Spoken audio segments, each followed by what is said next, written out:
अस्सलाम वालेकुम एवरीवन, कैसे हैं आप लोग। आज हमारे साथ में हमारे भाई हैं जो अकाउंटेंट की नई जॉब लगी है इनकी, तो इनसे आज हम कुछ सवाल पूछेंगे जो आप लोगों के बहुत सारे डाउट्स थे, तो इनसे क्वेश्चन पूछेंगे इनकी जॉब कैसे लगी। तो भाई आप बताएं हमारे फॉलोअर्स को कि आपकी जॉब कैसे लगी यहाँ पर, कैसे आपने स्ट्रगल किया यहाँ पर, कौन से वीज़े पर आए थे आप, इंडिया की जॉब लगी थी इंडिया से या फिर या यहाँ आए थे आप पहले, तो पहले बताएं हमें।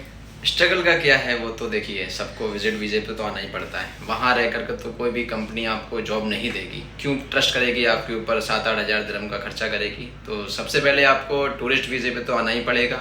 और यहाँ आने के बाद भी सबसे पहले आपको ये प्रिपेयर करके आना पड़ेगा अपने माइंड को कि हमें क्या थोड़ी स्ट्रगल्स करने पड़ेंगे, स्टार्टिंग में हार्ड वर्क करने पड़ेंगे, हमें थोड़ी तकलीफ़ें उठानी पड़ेंगी।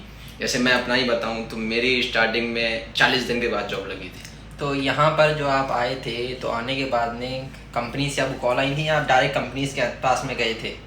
देखिए, मैं ये नहीं कर सकता था कि टाइम वेस्ट करूं, कंपनी का ही वेट करूं। कंपनीज मुझे कॉल करेंगी तो मैं कंपनी का इंटरव्यू के लिए जाऊंगा। मैं विजिट पे भी जाता था, अपनी सीवियाँ डाल डाल के आता था धूप में, या बहुत जूते बहुत घिसे हैं, उसके बाद में कुछ मिलता है।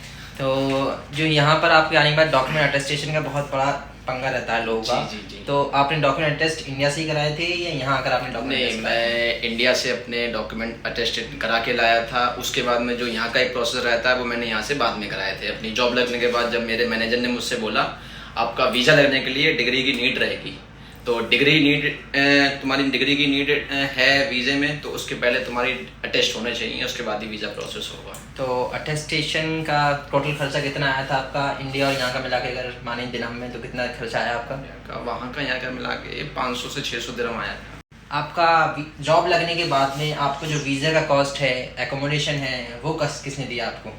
देखिए, अभी मैंने 1 साल के अंदर अपनी 2 कंपनी चेंज कर दी। सबसे पहली, इससे पहले मैं सेल्स में था तो वो मुझे एकोमोडेशन नहीं देते थे। उसके बाद मैंने अपनी जॉब चेंज की, अभी मैं अकाउंटेंट हूँ एक कंपनी में, ये लोग मुझे एकोमोडेशन दे रहे हैं।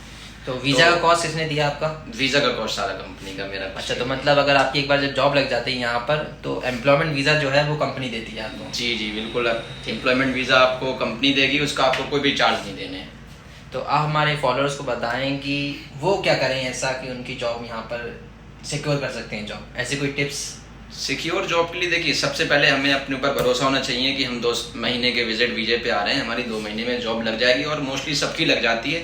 स्टार्टिंग में परेशानी होगी, अगर आप ये मन बना के आ रहे हैं कि मैं राजा बाबू घर पे था, यहाँ भी राजा बाबू रहूँगा, तो ये अपने पहले माइंड से निकालना पड़ेगा। राजा बाबू वाली मैंटेलिटी, आपको यहाँ पे सारे काम करने पड़ेंगे, आपको पैदल भी चलना पड़ेगा, बसेस में सफ़र करना पड़ेगा, क्योंकि हर चीज़ कुछ स्ट्रगल करने के बाद में हमें मिलती है। और जो एवरेज सैलरी है एज अ अकाउंटेंट, अब आपकी अकाउंटेंट में जॉब लगी, तो एज अ फ्रेशर अगर आप इंडिया में, आपके पास में अकाउंटेंट का एक्सपीरियंस नहीं है, तो अकाउंटेंट में एज अ फ्रेशर आपकी कितनी सैलरी आप मान सकते हैं? नहीं, मैं अपनी तो डिस्क्लोज नहीं करूँगा। हाँ, तो एज अ एवरेज आप सैलरी बताते हैं हमारे फॉलोअर्स को। मैं एवरेज बताऊंगा तो फिर भी पता चल जाएगा, लेकिन लमसम इंडिया से बहुत अच्छी है, इधर समझ के चलें। अगर मान लेते हैं इंडिया में आपकी 50,000 है, तो आप यहाँ कितनी एक्सपेक्ट कर सकते हैं? यहाँ उससे ट्रिपल समझ लीजिए। तो मतलब आप समझ सकते हैं कि एज अ एवरेज अगर आप अकाउंटेंट हैं तो आपकी मिनिमम 4,000 से 5,000 दिरहम तक आपकी सैलरी हो सकती है मेरे हिसाब से, बाकी आपकी कितनी भी हो। तो आप लोगों को सोच के आना है, यहाँ पर जॉब लगती है एज अ फ्रेशर। सबसे बड़ा क्वेश्चन जो हमारे फॉलोअर्स हमसे पूछते हैं कि सर रेफरेंस के बिना जॉब लगती है या नहीं लगती है यहाँ पर? देखिए, मैं आपको बताऊँ, रेफरेंस बहुत बड़ी एक ऐसे समझ लीजिए आपके लिए एक फ्री हिट है। अगर आपके पास रेफरेंस है, यहाँ पर आप कुछ भी कर लें, मसला नहीं है। अभी मेरी जो जॉब लगी है ये रेफरेंस से ही लगी है। रेफरेंस का माना ये है कि किसी ने आपको रेफर कर दिया कंपनी में, कंपनी के बॉस को। अभी जहाँ जगह मैं कर रहा हूँ उन्होंने मेरा इंटरव्यू भी नहीं लिया था, मेरी सीवी मांगी, मुझसे बोलते हैं कब आप ज्वाइन कर सकते हैं। नहीं, तो जिसके पास रेफरेंस नहीं है तो उनकी जॉब लगेगी नहीं? क्यों नहीं लगेगी? मेरी पहली जॉब बिना रेफरेंस के ही लगी थी। मैंने अपनी सीवी डाली। सबसे मेन चीज़ है यूएई के अंदर आने के बाद आप लिंक्डइन पे अपनी आईडी बनाइए, अपनी फील्ड के एचआर्स को, अपनी फील्ड के प्रोफेशनल को, अपने पीयर्स को उस पर ऐड कीजिए। उसके साथ साथ आप इंडीड पे आईडी बनाइए। सबसे मेन जो ऐप है यहाँ इंडीड का है। इंडीड पे अपनी प्रोफाइल को अपडेट करके डालेंगे जब सीवी को, तो वहाँ से कॉल्स आती हैं। मेरी जो लास्ट कॉल्स आई थी वहीं से आई थी। 2 दिन के अंदर मेरा आज इंटरव्यू हुआ, शाम को ही मेरा सिलेक्शन का उन्होंने बोल दिया कब से ज्वाइन कर सकते हो। अच्छा, तो सीवी का कुछ अलग फॉर्मेट है यहाँ पर? जी जी, सीवी तो एटीएस फ्रेंडली होनी चाहिए। विदाउट एटीएस फ्रेंडली आपकी सीवी तो सॉफ्टवेयर ही बाहर कर देगा, एचआर तक पहुँचेगी नहीं। तो सीवी आपकी अच्छी होना चाहिए इसका जी, मतलब। जी, जी। और कवर लेटर साथ में भेजना है? कवर लेटर मैंडेटरी नहीं रहता, लेकिन ऐसा एक बैकअप रहता है। आप कवर लेटर भेजते हैं तो एचआर को ही लगता है बंदा प्रोफेशनल है और ये सीरियस है अपनी जॉब को लेकर के।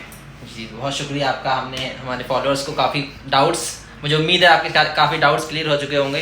अगर आपको और भी डाउट्स हैं तो आप कमेंट सेक्शन में बताएं हमें, इंशाल्लाह नेक्स्ट वीडियो में आपको और भी सारे आपके डाउट्स क्लियर करेंगे। अस्सलाम वालेकुम एवरीवन।